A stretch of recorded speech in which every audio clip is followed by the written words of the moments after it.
We have the tech to get food delivered in 15 minutes, but we all have horror stories about buying tickets. The Game Time app gives fans the advantage. Get amazing tickets in just a few taps. Fees are included, so what you see is what you pay. And the Game Time guarantee means authentic tickets at the best price every time. Take the guesswork out of buying tickets to concerts, sports, comedy, and more with Game Time. Download the Game Time app and create an account for $20 off your first purchase. Terms apply. In business, there's no room for guesswork. Every shipment matters. Every deadline counts. When you're trying to keep operations running smoothly, the last thing you need is uncertainty. That's why reliability is at the core of USPS Ground Advantage. From the moment your package is first scanned in, it moves through a secure nationwide network, aiding in a timely and accurate delivery. You get near real-time tracking so you can keep up with your shipments. And with affordable upfront pricing, there are no hidden fees or surprise surcharges to throw off your cost sheets. It all adds up to predictable deliveries you can depend on. Because knowing your logistics are handled lets you focus on everything else: your customers, your team, and the future you're building. Visit USPS.com/Ground Advantage to start shipping with confidence. USPS, official shipping sponsor of the NHL. This is VSiN, the sports betting network. This is Money Moves on VSiN, the sports betting network. It's Friday, then it's Saturday, Sunday. What? Get excited, ladies and gentlemen. Welcome in. You've never heard that song? No. Come on. Maybe it's a banger. Maybe I would recognize it when it was sung well. Probably. No. I'll play it for you in the commercial break, see if you have heard it or not. But got me excited for a Friday edition of Money Moves. Big weekend ahead. Stormy Buonantony, Jonathan Von Tobel with you. We're live as always in downtown Las Vegas, Circa Resort and Casino. No day baseball today like we had yesterday, but day 2 of the PGA Championship underway right now. And I mean, yesterday after round 1, it was interesting to see on the leaderboard 33 golfers within 2 strokes of the lead right now. Potgieter standing alone at 4 under, but a number of guys shooting up the leaderboard. Chris Goddard up 5 under today to be in T2 right now. Hideki Matsuyama with a big day as well. So we'll keep tabs on this as we go. Yeah, Potgieter seems to be one of those guys that is your prime candidate for regression potentially. We'll see if that actually happens. Gained over 5 strokes putting alone yesterday and ultimately ended up at 4 under as you're referencing here. So one would assume that he is one of your candidates to start to slip down the leaderboard a little bit. We'll see what happens through about, 6 you said at this point. So I would expect that he starts to slip a little bit more and we get some of these normal names that start to rise here a bit. But we will see. We still have plenty of time, of course, with this round just getting started. Scotty Scheffler, of course, among those guys that was in the mix yesterday. Did you see the South African, Garrett, I don't know how to say his name, Garrett Higo? Mm-hmm. So he misses his tee time and has to lose the 2-stroke lead. 2 strokes for the day. If he didn't have that, he would have been tied for first too. Right. Yeah. That's crazy. What did he say? He was like, I was on time, but I was late or something like that. He had a weird quote about it too. But yes, which was actually very funny because he said he was 10 seconds late or something like that. But so he was on time, but he was late. Got to be punctual. Got to be early. It's one of those things. It's a major champ. What? Yeah, that's weird. I don't know how you. It's a major event. I don't know how you do that. I would show up 2 hours early. One would think. But he said he's a pretty chill guy. He thinks 10 minutes is enough. Does he have, this is the new thing, time blindness? 10 minutes is too much. Oh, yeah. You've heard about this? That's a younger generation thing, though, right? So this is again at the risk of sounding very old. It sounds very made up. Time blindness. I was raised in the if you're not 10 to 15 minutes early, you're late generation. Sure. So the thing where people show up late, or I'm the person that gets somewhere 15 minutes late that hangs out with the friend that's always 20 minutes late, and then you're sitting there by yourself for a half an hour plus. Not a good time. That said, we have a great guest list today, and everyone will be on their scheduled time. So let's get to the rundown with everything that's set to come today. Don't know that. It's time for the top headlines and topics of the day. This is the rundown. As JBT said, maybe we'll just have to hope for the best. But coming up in about 15 minutes, Mike Palm is going to join us here in studio for a half-hour talk through, of course, the NFL schedule release, get some Circa Survivor talk in there, plenty of NHL talk with the maestro as well. VSiN contributor, host, analyst Will Hill going to join us. He's got some plays in the NBA tonight, as does Zach Cohen, host of Hardwood Handicappers. Excited to get the usual Friday trio on today. Yeah, it should be fun to talk to Mike about everything we usually do, including his thoughts about the WNBA with that season underway. So maybe get some thoughts on, and bets, because he bets it almost every single time and does a fantastic job in covering it too. And Zach I'll have to test some of my NBA theories with Mr. Cullen. Okay, get excited. That'll come up in hour 2, but obviously a lot to get to in what is a big elimination night in the association. 2 massive Game 6s. Cavs looking to capitalize on the Pistons' Game 5 collapse. That win setting up Cleveland to close the door tonight. They're laying around 4 points depending on where you look. Spurs hoping to do the same in Minnesota. Bet up a full point in that one, by the way, out to 5.5 in favor of San Antonio on the road. Victor Wembanyama went off last game. Can he do it again away from home? I'm not going to guarantee it. Somebody will be eliminated tonight. I'll tell you that much. Okay. Also, after 27 straight days of plenty of NHL postseason hockey, we don't have anything tonight, unfortunately, but we have a lot to react to from yesterday, which is where we're going to kick things off. Duck hunt complete as the Vegas Golden Knights eliminate the Ducks last night 5-1. They advance now to face the Colorado Avalanche in the Western Conference Final. So cash your VGK money lines if you had the series bets in 6. Bad beat, though, for over-bettors, JVT. Ducks pull the goalie with 5:11 to go in this thing and do not get an empty netter. So not only bad beat on the total, but we talked earlier this week, Jonathan Davis has kind of brought this to the forefront. If you can bet that empty net goal prop on BetMGM, that's another thing that you probably should have got and didn't. Yeah, this was pretty poor, surprisingly poor performance early on for the Ducks. Yeah. You figured that they would show up a little bit better than this, but early scoring for the Vegas Golden Knights, and then Anaheim never really recovered. The most dangerous it got was, it was 3-1, and then I think was it the Ducks that run a power play eventually at some point, but this was never really a contest, and I was very surprised by it. Was kind of looking forward to it in seeing that this would be a competitive matchup. I fully expected that we were going to have a Game 7 here tomorrow against these or between these two. So good showing out for the Vegas Golden Knights. You saw the apex of what some of these players are, and the talent. Marner with that goal was absolutely sick with the way that he was able to score. Does he go to Hogwarts? Because there was some witchcraft and wizardry on that bad boy. I would add, as many have pointed out too, the underrated part about that whole sequence is the absolute dot from Karlsson that gives it to him that subsequently sets up an insane goal for them. So you see the upside of that line. We've talked about them for a while, and that trio really working well together, and we saw it again yesterday. So, look, maybe Tortorella, we won't know because he didn't talk to the media yesterday, but maybe Tortorella has unlocked some things here with this team, and maybe in the next round against Colorado, who showed some issues defensively at times throughout their series against Minnesota, the Knights have a little bit of a shot. I did find it a little bit interesting yesterday when we didn't know who the opponent was for Colorado. The Avs were minus 240 to win the Eastern Conference, the Western Conference, and now in this set bet out to minus 260. Now that we do know the opponent, even though I would think on paper Vegas would have been the better opponent. I mean, the more difficult opponent that is than Anaheim. That said, that is the series price. Vegas available in the plus 210, plus 220 range, depending on where you look. Series total set at 5.5 games. It is minus 160 to the over there. And Game 1, we were talking about this yesterday. You asked, so when will the Western Conference Final actually begin?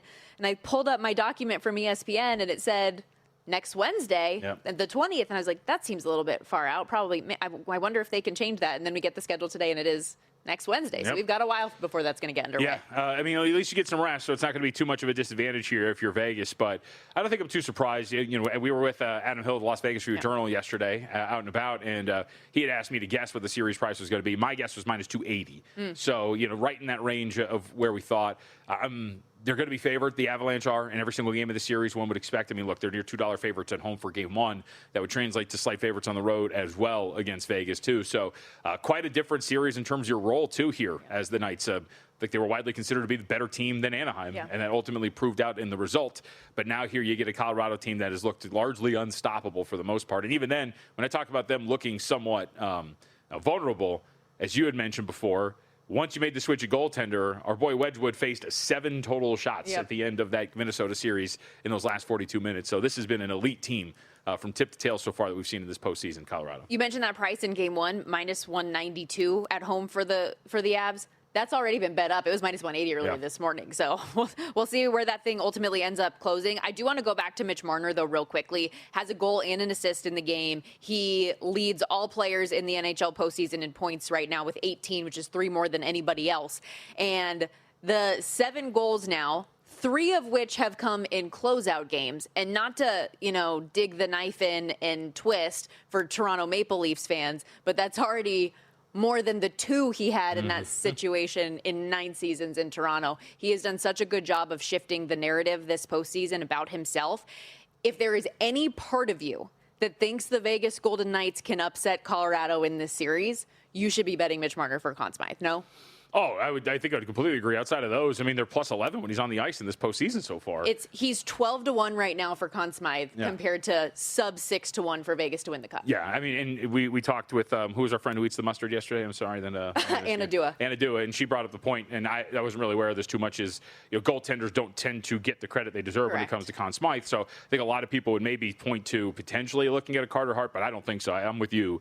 If you think Vegas is going to be able to pull this off, if you think Vegas can win this whole thing at this point right now, there's really no other player that I would look at other than Mitch Marner, because I also think they're not going to be able to do this unless Marner is going to be as good as he is, and that's including, we don't know yet what's going on with Mark Stone, I would assume. So received 0 timeline update on him to this point. And maybe that's why Torts didn't want to face the media, be asked, hey, is he going to be available for Game 1 on Wednesday? And it's going to be serious. I mean, this is a long layoff. He missed the last, 2 games of the series, and Game 1's not until Wednesday. So if he's still not available by then, got to assume that this is a long-term injury. Which is unfortunate and going to be a big blow to them against Colorado. That said, to go back to Conn Smythe and goaltenders, Jakub Dobiš, his odds have taken a bit of a hit after the start of the game yesterday, where he gives up 3 goals on the first 4 shots that he faced. He's gone from 25-1 now to 30-1 in the Conn Smythe market. That said, I think it is so cool post-game to see Martin St. Louis, who is the Montreal Canadiens head coach, talk about how, even though, yes, at the end of the day, it's his decision what he does, given credit to their goalie coach, Marco Marciano, for, they radio down to him, say, what do you want to do? He says, keep Dobiš in. And he works his way out of it, doesn't give up another goal the rest of the way. Really, really impressed with the resolve that he showed last night. As Montreal, we cash our money line tickets last night as a road dog in this one, as they pull ahead in the series. 6-3, the final there. This thing, I mean, if you had a first period under, I feel for you. This thing went over early and often, lots of goal scoring, and Buffalo had leads. And just could not do anything about that Montreal offense. Right, and so you talk about giving up all of those goals early on, but then turns away 25 straight to end the game, and absolutely tremendous for this. I would still think he's somewhat live if they're going to pull this off, but that offense was great, man, against Buffalo. And it was one of those fun games where you kind of blink, and all of a sudden, I walked into the bar, it's 3-2, and then you blink, and it's like, oh, it's like 5-3. And this thing is getting away from Buffalo pretty quickly. We talked about this yesterday. This is the previous game prior to last night. Back in Montreal, you thought that Montreal was the better team. You should have taken advantage of all the power play opportunities. You should have been much better. This looked like a good bounce-back spot for them. Started a little rocky, but that Canadiens offense is really, really good. I think aside from Game 1, where they were in the tough rest disadvantage spot, they have looked like the better team every other game, even the one that they lost against Buffalo the other night. We talked about the Sabres kind of getting lucky with that Tage Thompson goal and how it shifted the momentum. Montreal overall was still the better team even that night. We're going to get into a little bit more hockey as well as NFL schedule talk as Mike Palm set to join us next in studio. Stick around. So you're listening to this podcast because you want an edge. But what if I told you you're only halfway there? You've got the mindset. Now it's time to get the toolkit to match. Here's the thing. Pro bettors spend thousands on data and tools, but what they don't want you to know is that you can get the same edge for a fraction of the cost with VSiN Pro. VSiN Pro gives you access to expert picks, public betting data, prop projections, powerful tools, analytics, and more. Just tap the link in the description and see why thousands of bettors are already using VSiN Pro to cash more bets.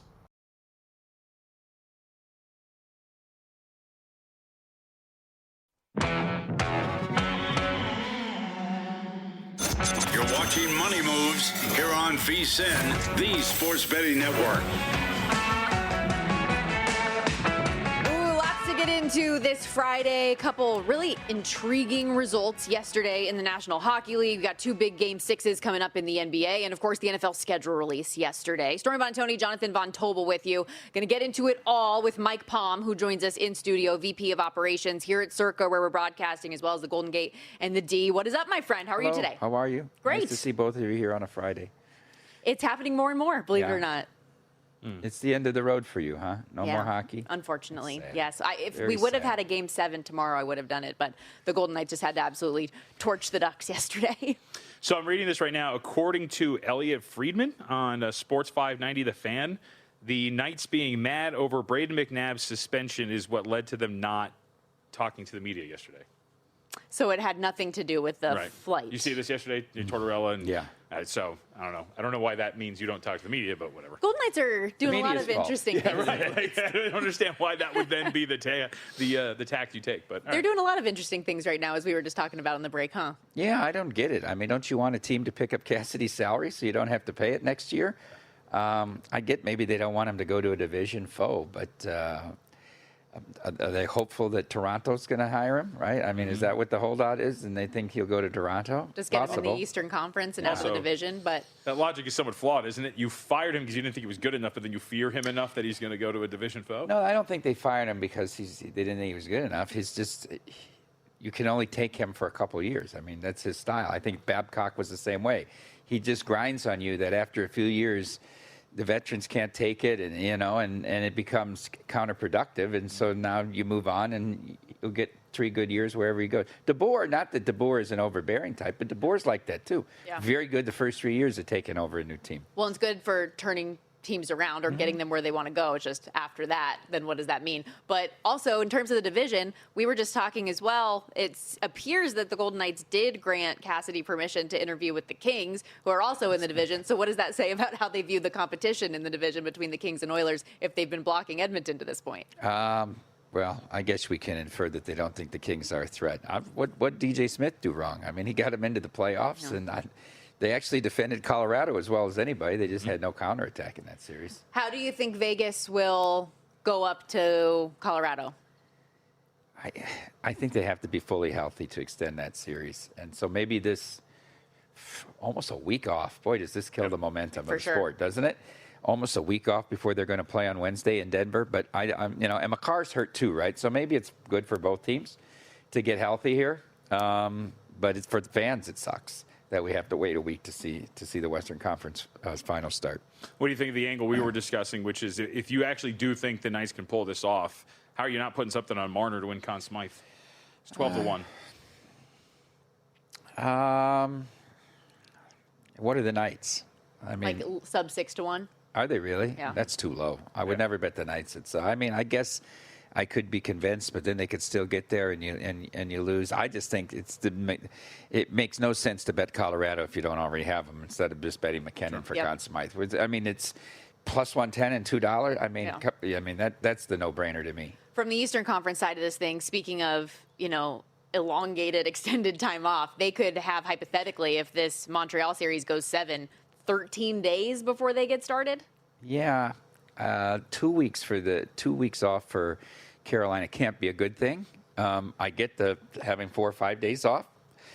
And one of the knocks on them was they would just wear down in the playoffs as they advanced because they weren't a physical team. And if they had to get through 2 long series, they couldn't win game 7s. And so I thought it was a good thing. However, the home ice that they have for a game 1, right? Kind of that rust period is only going to be felt in game 1, right? And if you could overcome it with that rabid fan base in Carolina and somehow still get game 1, that goes away right away. Mm-hmm. It's interesting that you put it that way, though, because that was a thought of, like, if you already liked Carolina, you probably like them even more now that they've had both sweeps, so they've had rest in between both series to get where they need to go, versus especially if you face Montreal, for example, who I anticipate they will in the next round, would have played a 7-game series and then a 6 or a 7-game series, so they might have pretty tired legs. Maybe a little bit, but they're young and they're short, so their legs don't get as Jonathan always wants it. They're too short to win. That's right. From Jonathan Davis. We hear that. Is that really a thing? They're too short. You can't win when your stars are that short. Huh. I don't think that series is over, though, Stormy. I don't think it's over. Tonight? We've seen Montreal. We've seen but each of them win on the other's home ice. I don't think there's a big home ice advantage. And I think sometimes for a young Montreal team, that tremendous atmosphere that you have at the Bell Center can be overwhelming if you fall behind at home. There's a lot of pressure on those guys. And Buffalo has been better at home, on the road than they have at home this year. They're 4-1 on the road. Yeah. One thing is, they've played now 10 times. That game 5 where they couldn't get it, 4 where you couldn't get an open net goal, but they had 6 or more goals in 9 out of these 10 games, right? So, I mean, just hitting goal in the first 10 and over 6, over 6.5 is a pretty safe bet in this series. All right. And by the way, I don't know what I said tonight. We watched the game last night. So I don't know what this was this evening. You're excited for basketball. Well, actually, no. Ask Stormy. I've been watching a crap ton of hockey. He is an official member of the NHL media now. Yes. I've been approved for an NHL media account. I've been helping the ESPN Vegas cover the Knights. Was out there the other night. Yeah. So can you get into T-Mobile to cover the Knights as a media member? I may or may not have been standing there when one certain person was very upset that he couldn't get a credential. He was denied. He was denied. He was denied. And I was just sitting there with my hands behind my back saying, well, I just got mine today. What a story. Beeson is always a zoo. Well, let's go to tonight, by the way, in the NBA. Any strong opinions on either of the Game 6s coming up? No, not really. I mean, I just thought Finch had to really manage this series. I know you don't give away games, but I thought he had to manage minutes in Game 2. I thought he could have got the starters out of there earlier in Game 4, in Game 5. You know, they made the little run. It's amazing that there's nobody in their seats for the first 5 minutes of the third period in San Antonio. Yeah. It's shocking, right? And you can hear a pin drop because they're all getting back from wherever they went, the food, the club. Yeah. And so then here come the T-Wolves. They make their run. I think they tied it at 63, and then they went 6 straight empty trips. Yep. And the game was over. And I mean, they end up losing by 20 plus.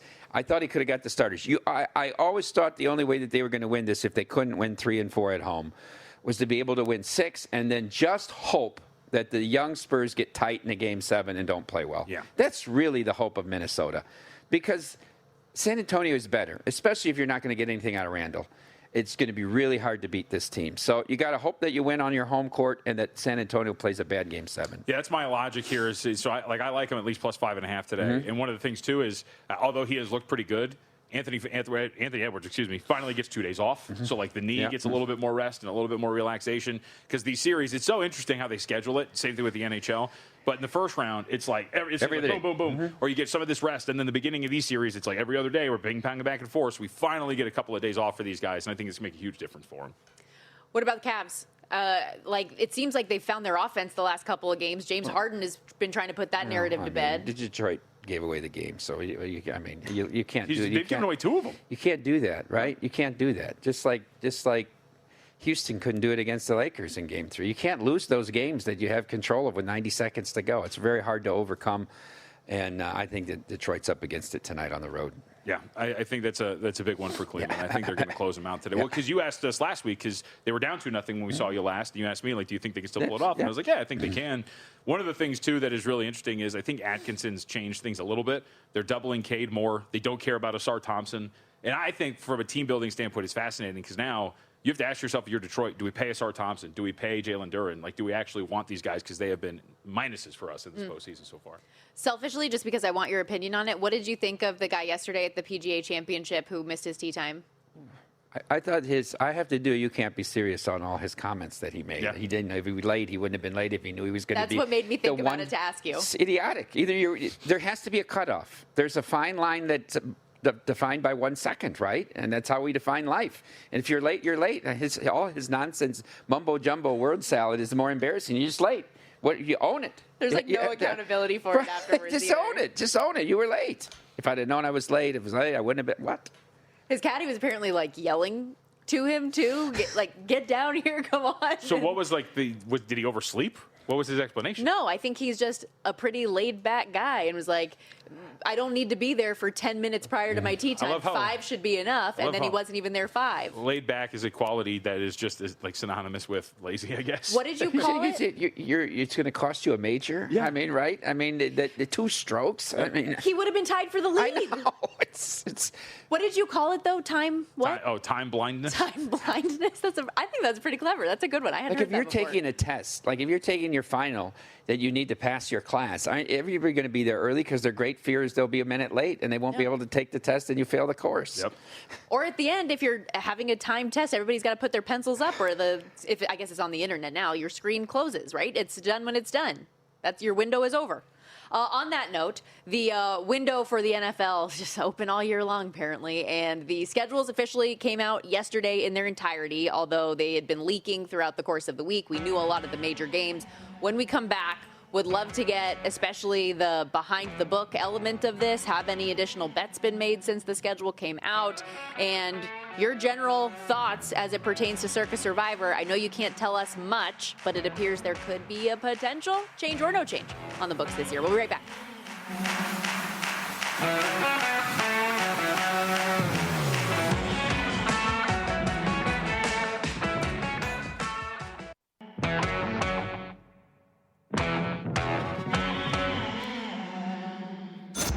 watching Money Moves here on VSiN, the Sports Betting Network. Smarter bets start here and last all year long with VSiN Pro for a limited time. You can get our annual subscription, normally $240 for just $199 right now. And when you sign up today, we're throwing in an extra 2 months for free. That's 14 months of VSiN Pro access for less than 50 cents a day. You just need to use our promo code PRO, P-R-O. That gets you access to the daily best bets from all of our VSiN show hosts and guests, real-time betting splits from DraftKings and Circa, AI-powered prop tools, matchup analysis, 24/7 video, full show replays, and so much more, including all of our special edition betting guides throughout the year. Head over to vsin.com/subscribe. Again, use that promo code PRO at vsin.com/subscribe. Stormy Buonantony, Jonathan Von Tobel with you. Mike Palm, kind enough to stick around for a second segment here to talk a little bit more about this NFL schedule release we finally had come out yesterday and what that means for the Circa Survivor contest, which we're going to find out the guarantee very soon, yes? Well, we'll find it out Tuesday when Derek and I go on with Mitch and Paul and Follow the Money. 2 Pacific, 5 Eastern. We'll do those 2 segments where we reveal all the contest details, including what the guarantees are and special weeks and how they're treated and any rule changes there might be. So how are those discussions going, by the way? Because they're still going, Stormy. Yeah. I was going to say, because I heard you on VSiN by the books earlier this week when Jensen asked you specifically about the Thanksgiving slate. Well, he asked me which of those 10 teams would I save, and I said, you're assuming there's 10 teams in 12A. Correct. Yes. Yeah. And then we have Derek on yesterday for the VSiN Primetime show, and he's talking about how we still don't know necessarily how we're going to handle that week, but we're not assuming anything. He made some comment about C. How could you have C? You can't make 3 weeks out of it unless there were a couple Saturday games, right? If there were 2 Saturday games, which they don't start them that early, if there were 2 Saturday, then you could do the Drinksgiving. I've never heard Thanksgiving Eve. I've never heard those words said together, but with Blackout Wednesday, whatever. Right, yep. That game with the 3 games on Thanksgiving could be a week. Mm-hmm. The Black Friday with the 2 Saturdays could be a week, and then the Monday slate could be a week. But there's no Saturday game, so you can only have a 12A and a 12B. And by the way, 12B is pretty tough. That's going to be a very tough both legs of that. But where do you put the Friday game? Does the Friday game become a 5-game 12A, or does it fall in with the Sunday, Monday games? So that's the still ongoing discussion that we're having right now. Heated discussions? One of the 3 people involved gets very emotional about it. Okay. One of the 3 people involved. And so you figure it out between Derek, me, and Jeff. Who would get very emotional about Jeff, sometimes you got to calm him down on the air. Sometimes you got to calm him down. I mean, to me, I have an opinion, but it won't change my life, whether depends. that Friday game is with A or B. Are you guys having these discussions on Twitter? Because Benson might be pretty fired up if that is the case. No. And we said, don't do a Twitter poll, Jeff. We'll make a decision. He does have like a different social media personality. It's like, remember when Michael Lombardi used to call Femi Twitter Femi? I feel like it's kind of that energy. I don't remember that. I don't remember those days. We blacked them out. Is there any concern with the big crossover? Because the NFL is crossing a lot of these teams over this Thanksgiving to Christmas window. There's a lot of teams. Challenging. I think you want it challenging. When you're going to go over, we assume over 20,000 entries this year, you don't want 200 people to win it. You want it so that it's life-changing money. That's what you're investing in this thing. It's a little bit like a lottery ticket, right? So we've been lucky to get in that sweet spot of like between 2 and 8, so that when people win, they've been multimillionaires each year. So as it goes on, as it continues to go on, and of course, if they had another bye, right? Then you can extend it out and go to 22-0 without really causing problems. You're just going to get more games. But for now, having crossover, I think, is a good thing because it makes it more challenging. I know in terms of the futures, you guys have a lot of different stuff up right now for Super Bowl, even exactas, conference division, win totals, and stuff like that. When will you put up week 1 lines? They'll probably do that within a week. I think by next Friday they were targeting. I was looking at some week 1. Of course, other places have week. Right, Fezzik's betting Thanksgiving already. But it's funny to listen to some of the folks here who say 20-1 is too short to take in a major for a 4-day event, but we'll lay 110 6 months from now. Anyhow, I was thinking the one line that stood out to me in week 1, just because I'm very familiar with the NFC North, right? Because I grew up. Like the Packers never win in Minnesota, and they're favored on the road in week 1. By the way, Kyler better be ready early because they go division right off the bat there. We haven't taken any 6-figure bets since the schedule release, like anybody's jumping on something that they think or has asked for a higher limit. But we will. This is one of the 2 things that keys future bets in the NFL, the draft and then the schedule release. Yeah. I mean, I keep going back to the one that sticks out to me. I think the NFL and the market seem to really think Mahomes is going to be back week 1. Looks like it, doesn't it? Yeah. 3-point favorites against Denver, and then all these primetime games to start. I think he'll be back earlier than we thought. Not week 1. Yeah. Right? Yeah. That's very ambitious. Yes. That's very ambitious. 2 quarterbacks coming back from injury in that game on Monday Night Football, nonetheless. But the start of their schedule for hold on, I just had it in front of me. So the early schedule, I didn't think looked like it would be too bad, but then you get through like the back end. Did you see how that ends for them? They're week 12 at the Bills, then at the Rams, at the Bengals, Patriots, and 49ers, weeks 12 through 16. Well, That's the 49ers tough. will have traveled 8 million miles by then, so maybe how can one team travel 30,000, one team travels 8,000? It doesn't seem possible. It's just does wrong. it? It doesn't. It's insane. They are getting. I mean, I guess I get what they're trying to do, but do you fall on the side of J.J. Watt's? Like, come on, this is getting ridiculous. All the international games. I can't. I will not. I can't get to Mitch's point where he can't stand now that there's a Wednesday and he doesn't like it. I mean, America would take NFL 7 days a week, right? I mean, they would. The product is good. I think you dilute the product with international games. And look at all these games through the years. How many great games has there been in London or Frankfurt? There's just not. The games are bad, boring games. And for us who have the best sports viewing time zone that we're in, it's awful. Nobody's getting up here. This book there's more people that watched for the golf tournament at 5, 6 in the morning than there are that come down after being out Saturday night to come watch watch Denver and the Jets in London, right? I think the other part that you run into, we've seen it all the time now. Like London has gotten used to it by now because they have all these games so frequently. But how many times when they take their first jaunt into whatever country, the field conditions, like all the logistics around it, like generally you have those problems. Remember the Brazil game for the first time, the turf was a nightmare, and we see that every time they make their first stop into a city or a country. I just think that one thing the NFL has to do is protect its product. Yeah. And I know they're trying to get more fans and more kids playing in different countries to try to create a talent pool to keep feeding this league. I think it's a mistake. It's oversaturation. And the teams and players don't like it. Like they can't publicly say that because of like league rules and stuff, but they do not like it. I can't, like Australia for the first game, okay, right? But to have in the middle of the season make these trips that screw up the week before and the week after, no. Okay, I hear you have some strong WNBA opinions that you need to get out into the ether. What should people know? Well, I thought it was very interesting that the Wings head coach, by the way, they were in total control of that game against the Lynx last night and choked it off. I don't know how Minnesota came back. It looked like they were going to get beat by 20. Are you betting WNBA like daily, or do you pick your spots? No, I bet a few futures. Okay. I bet the Dream at 8-1 to win the title. I bet the Sparks plus 375 to make the Final Four, and the Sparks over 23.5, which got up to 25, but now after they went 0-2 is back to 23.5. I bet Carl Smesko, the Dream coach, at 650 for coach, plus 650 for coach of the year. And I bet Asia Wilson at plus 275 for defensive player of the year, which I think is just a bet that she stays healthy all year. Sure. I mean, it's already down to like plus 150, and they played 3 games or whatever. You know, so those were my I haven't started to get into individual games yet. I have to get a better feel for teams. There's certainly been huge upsets. I mean, that Portland team beat the Liberty the other night as a 14-point dog. That was stunning to me. I don't even know who the players on that team are. For Fernandez, the Dallas head coach, the post-game presser, go back and watch it last night, talking about his locker room is full of selfishness. Yeah. And too many people concerned with minutes and shots, and that's not what good teams are concerned with. It certainly is a lot of vagary out there, because who are you going to say is concerned with minutes and shots? It's not the girls that are starting and getting men. So who is it? Is it AZ? Is it right? Who are the bench players? Or who are it's very stunning. I like Olivia Miles already is like, she's so good, right? And that team already trusts her to be a playmaker for them. I mean, she has such an advantage in the Rookie of the Year voting already, ahead of the others who are coming off the bench to begin with. And she's going to get her points and she's going to get her assists. So that's an interesting bet. But I'm still feeling it out. But watch that post-game presser. It's very interesting. Also, we should note, because everybody talking about how could they have drafted AZ number 1. Yeah. She shouldn't have been 1. She's still got knee issues. What about what Golden State did, the Valkyries?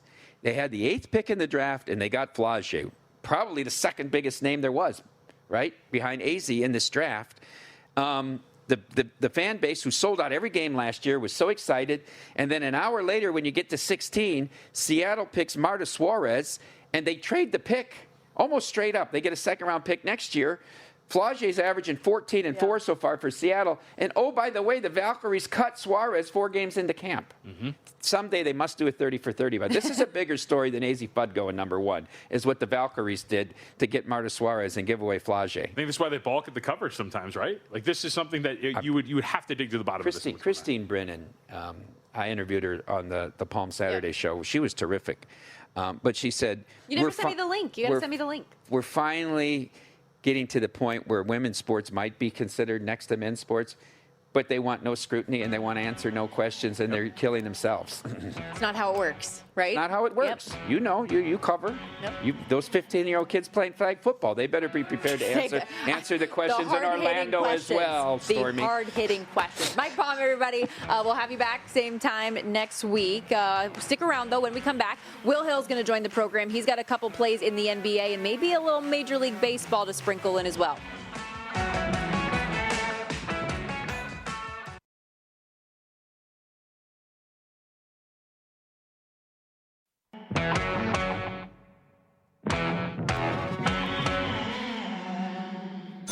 You're watching Money Moves here on VSiN, the Sports Betting Network. We got a pair of potential closeout Game 6s in the NBA tonight. Stormy Buonantony, Jonathan Von Tobel with you live in downtown Las Vegas. Circa Resort and Casino. We're going to break them both down and potentially squeeze in a little baseball talk here as Will Hill joins us on the Progressive guest line. VSiN host, analyst, all of the things. Writer at Fox Sports as well. Host of the Should Have Bet More podcast. You can check out wherever you get your podcast and follow him on X at @NotTheWillHill. What's going on, my dude? What is going on? Good to be with you guys. Lovely, lovely. Let's start with the first game of the 2 tonight. Cavs trying to close out the Pistons here. Bet up a little bit from the opening 3.5 out to 4. I even saw a 4.5 pop at one point. How do you see this one going tonight? I agree with the line movement. I like the Cavs. I thought all along they were going to win Game 6, and I had this bet Cavs in 7 plus 600. And I mentioned the other day I was more worried about the Cavs breaking serve and winning Game 5 than the Pistons winning Game 6. I just think the Cavs are a little bit better than the Pistons. The Pistons don't have many scoring options outside of Cade. Cade at times has looked worn down. He's turned the ball over. And look, this is still a Detroit team. Remember, 2 weeks ago, to the day, they're down 24 to Orlando. They really shouldn't have gotten out of that series. I think Cleveland has more options. They've been really good at home. And I don't trust. I know momentum doesn't always carry over. These guys are professionals. They shake stuff off. That's a brutal loss. 2-2, you're about to be up 3-2. You're up 9 with, 2:40 left, and you somehow lose that game at home. I'm not sure they get off the mat. I think the Cavs win. Wouldn't be surprised if it's pretty convincing here. I do not think we get a Game 7. I think the Cavs are going to the conference finals here. All right. How do you think they get that done? What player would you look at to have a big one tonight? Anytime there's a big game, you have to back James Harden over 19.5 points. I actually like this one. Mitchell rolled the ankle the other day. He stayed in the game, but he was not as explosive after. He had 21 points in 42 minutes, so it's possible Harden has to do more offensively. The last couple games, 30 and 24 for Harden. And look, all of the stuff, usually the word narrative is, it's something that's true. This isn't a narrative. It's just what's happened. He struggled in these big games, but Game 3 hit a couple of huge shots. That was very close to being 3-0 Detroit, and the series is probably over. Even the other night, and this was kind of underrated, it was 47-32. And Harden got a couple of his BS free throws and then made another free throw on a technical and hit a 3. And before you know it, it's 47-40. So to me, he's hit big shots. He's not going to put this behind him with a second-round series win against Detroit. There's too much baggage, but I think he could have a big Harden night. I think he's being slept on here. So James Harden over 19.5 points. What can go wrong? Will, if the Cavs do get through this, as you think that they will, how do you think they match up in the East with the Knicks and the way that they've been able to just, it seems like from game, 3 on in that first round series, just had a different level of dominance to their game? Yeah, the Knicks have just been absolutely blowtorching everybody. It's incredible. You wonder, the whole rest versus rust, does this time off cool them off? The Knicks are better. The Knicks will be favored, rightfully favored. They would have home court. I would say Knicks in 6. Haven't really dove into it yet. I think the Knicks would win. I know JVT, I think, gives the Cavs a shot. I mean, look, the Knicks are not, this is not the 2017 Warriors. It's a good team. It's not a great team. But I would favor the Knicks. I think finally they break through and go to the finals. A couple years ago, a bunch of guys got hurt against Indiana. Last year, they're in the conference finals. They had home court. The Halliburton shot and comeback. The series got off track. I think this year they finally break through here and go to the finals. They don't give them much of a shot in the finals. 5 or 6 games probably at most, but I do think it's going to be a Knicks-OKC final. All right, let's go to the Western Conference. San Antonio Spurs taking on the Minnesota Timberwolves. I know you got to play on the total, but I just wanted to start with the side. Did you have any thoughts on how this might go in terms of the result or in terms of the 5.5 tonight? Yeah, boring answer. I think the line is about right. I think if you ask me, hey, who's going to win the game, I'd probably say the Spurs. If I had to take it or lay it, I guess I would take the points. I think the Spurs will probably win a close game. So 5.5, it is getting a little bit intriguing here to grab Minnesota. Both games in Minnesota were close. One of them was like a 2-point game in the final couple of minutes. The other one, Minnesota won. You could also say if Wembanyama doesn't get ejected, the series is probably over, and the Spurs probably get both in Minnesota. I think the Spurs probably win. I like the under. I just think on one hand, you have a Minnesota team facing elimination, desperate. You're going to get a max for intensity on the defensive end from them. And then on the other end, you have a Spurs team who they're young, they're inexperienced. This is a little bit of uncharted territory here, closing out series on the road. Perhaps they come out a little bit of nerves, some tightness. Again, a lot of this stuff is narrative, but traditionally, Game 6s, Game 7s are lower scoring than the rest of the series. The Game 7 under has, that the word has gotten out on that, and that is really baked into the number now. But Game 6s, to me, are still profitable where the defense has figured out how to play these offenses. There's no secrets anymore, throwing the max intensity. So I like under 218.5, and I think the Spurs probably will advance here to the Western Conference Finals. Do you take away anything from the regular season between San Antonio and Oklahoma City if they do indeed meet and that the Thunder might be up against it? Or are you assuming when you say the Knicks will be eliminated in about 5 games in a final, should they make it, that is against the Thunder? I don't think you can completely dismiss it. It was too dominant. It wasn't like they picked them off once and then a second time. And I know I was following those games very closely. I had OKC to break the record, the wins record, and that's where it got off track. The Spurs beat them, I think, one of those NBA Cup games on a Saturday night, right around when bowl season started. Might have been the same day as Army-Navy. And then beat them again a couple weeks later, then beat them on Christmas, and then the bet was dead, and OKC, I think, just got bored and got hurt. But that looked real.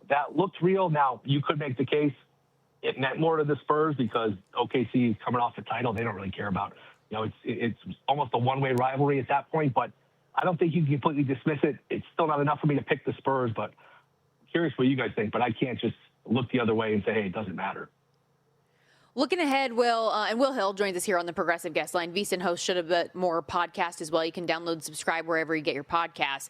We were texting earlier, and you said you might have some MLB plays today. Did you end up getting to the counter with anything today? What are you looking at on the card? Like under 4.5 Milwaukee, Minnesota in the first 5, but I liked it with Henderson, the probable starter, Logan Henderson for the Brewers. I've seen Patrick, then Henderson, then Patrick again. So I'm not sure if it's Patrick. It's probably not going to be a play. That's what it looks like. Ryan going for the Twins. So if it's Ryan versus Henderson, that's 2 pretty good pitchers. That's 2, kind of shaky offenses. And that 4.5 in a first 5 is a key number because, 2-2, both teams score multiple runs and you still cash that bet. So it would just be a lean towards the under 4.5 if it's Patrick. If it ends up being Henderson, I will play under. And I've been talking about this bet a lot, and still recently, you could say I'm recycling the content, but I still think it's a really good bet. Don Kelly, the Pirates manager, to be NL Manager of the Year at 6-1 or so. I think it's a good bet when you consider the 2 guys ahead of him are Walt Weiss, the Braves manager, and Craig Counsell, the Cubs manager. The Cubs were the favorite to win that division. The Braves, had a bad year last year, but they were a World Series contender for the last decade prior to that. This award is about story. It's about expectations. The Pirates have not won a series in the playoffs, a playoff series since 1979. They've been to, some wild card games. They got bounced early. 1979 is the last time this team won a playoff series. If they get back to the playoffs, it will be a great story. I think Kelly will get the credit. I think they're live to get to the playoffs. So Don Kelly, Pirates manager, plus 600 is a good bet. And one of these years, one of these decades, I would imagine they're going to announce NBA Coach of the Year. Did people forget? Is somebody on vacation? What is going on? I got that bet sitting in my account. Let's go. Off it up. I know the Celtics got eliminated, and maybe, there's some thought they're trying to save the embarrassment, things like that. Come on, let's go. Announce these awards. What are we doing? You have Missoula, right? Yeah, I do. Yeah. Okay. Yeah, me too. So I'm waiting for this as well. I was actually just texting with Zach. When the hell is this actually going to happen? Do you know? No, we don't know. So there's not even an answer. There are going to be people that bet Missoula that pass away before this award is announced, and they never get their money. That's right. Could be one of us. You never know. Life is fickle. Got to pass it down. You got to take advantage every single time. Generational wealth on the Missoula bet. Last 90 seconds. Nobody's going to cry in their cereal for your Bronx Bombers, but they look like they stink. What's going on? Yeah, really. I mean, this has kind of been their MO the last 4 or 5 years. They look really good. They look shaky. They're an inconsistent team. It's still a good team. Look, health is Freed going to be okay. They'll get Cole back. They'll be fine. They'll be a playoff team. I hate to say it, but in baseball now, I mean, the regular season, as long as you get in the playoffs, all right, you want to advance to the best of 5 and you want to get a higher seed, but how you're playing in May is really not that relevant. Yankees should be a playoff team. Once they get in, who knows? So I don't get too caught up here in the highs and the lows. Dropped 6 of their last 8. Cam Schlittler on the hill, today, though. Yankees are a pretty decent-sized favorite. Will, you're awesome, as always. Thank you for joining us today. See you guys. Thanks for having me. And while we are at it, everyone, you got to say mean it. Otherwise, it doesn't count the same way. Follow him as well on X at @NotTheWillHill. Check out the Shoulda Bet More podcast. Also wanted to remind you, if you're looking for any live streaming and replays from nearly any thoroughbred, harness, or greyhound track out there, RTN.TV, the racetrack television network, is for you. RTN has more HD content than any other streaming service and is available on TVs, PCs, tablets, smartphones, Roku, Amazon Fire TV. You can think it's on there, RTN.TV, and enter our promo code VSIN to get your first 5 days free. We got to step aside. When we come back, let's take another look at the NFL schedule release, some of our thoughts early on. Stick around.